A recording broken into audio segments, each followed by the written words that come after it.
Wars no longer begin the way most people imagine, with tanks crossing borders, troops mobilizing on television, or declarations delivered from podiums, and that misunderstanding is exactly why modern conflict is so dangerous.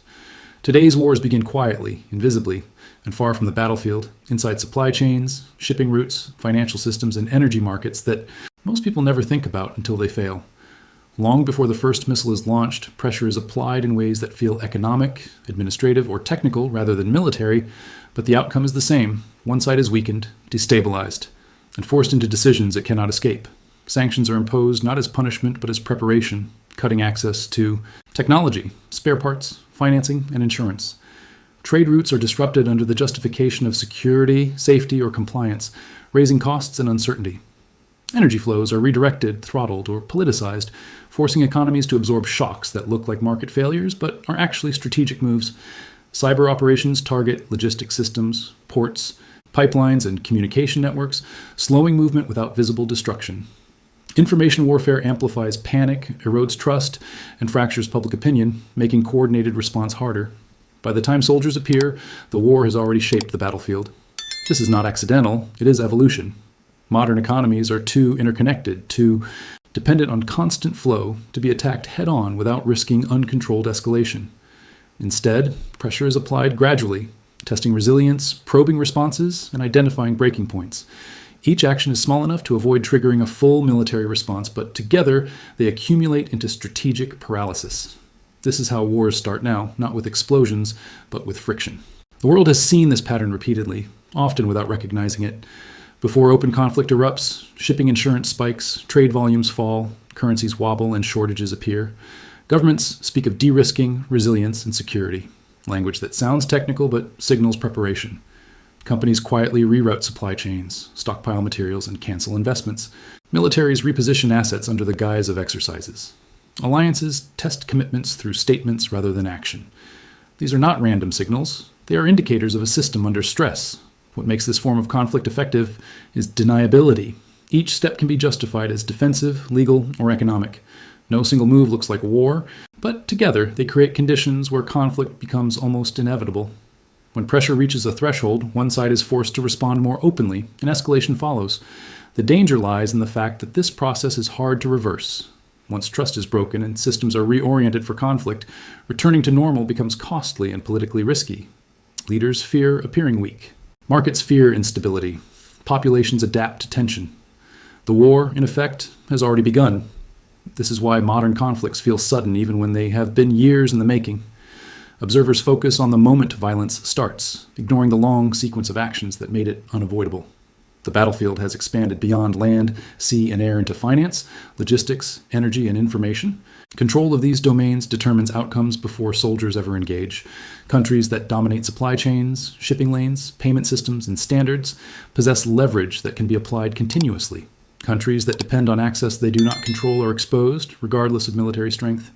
This asymmetry explains why modern power struggles are fought everywhere, except where people expect them. The illusion that war begins with gunfire blinds societies to the fact that they are already participants long before they realize it. The consequences of this shift are profound because they change who holds power and how it is exercised. Victory is no longer defined solely by territorial gain or battlefield success, but by endurance, adaptability, and control over critical systems. A country can lose without losing a single battle if its economy stalls, its energy supply falters, and its population loses confidence.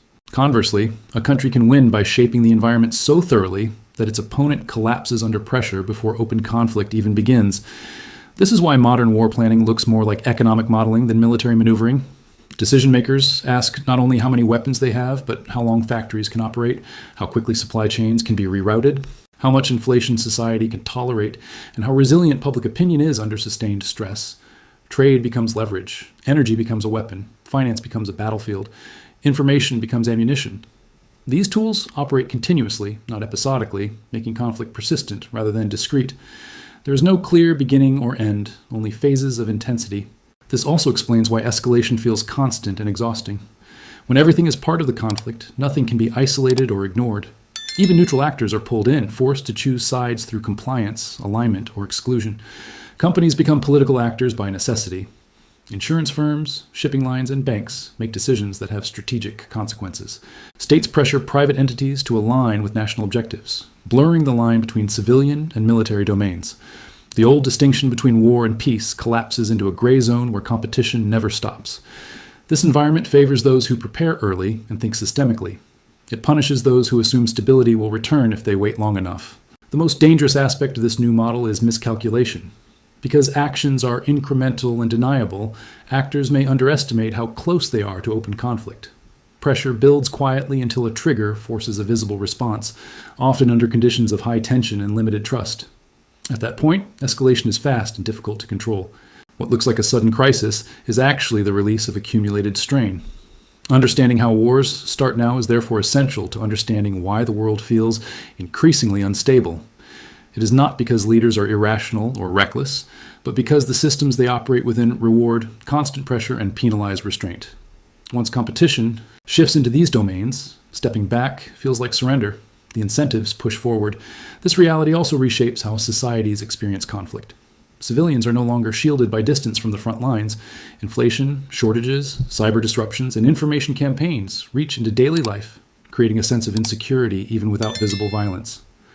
The psychological toll accumulates, eroding trust in institutions and amplifying polarization. This internal strain becomes another vulnerability, another lever for external pressure. Modern wars are fought everywhere at once, and everyone is involved whether they choose to be or not. The uncomfortable truth is that many wars are already underway in this form, even if they have not been labeled as such. The absence of bombs does not mean the absence of conflict.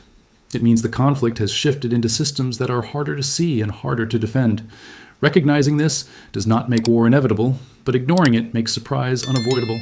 This is how wars start now, quietly, systematically, and long before anyone calls it war.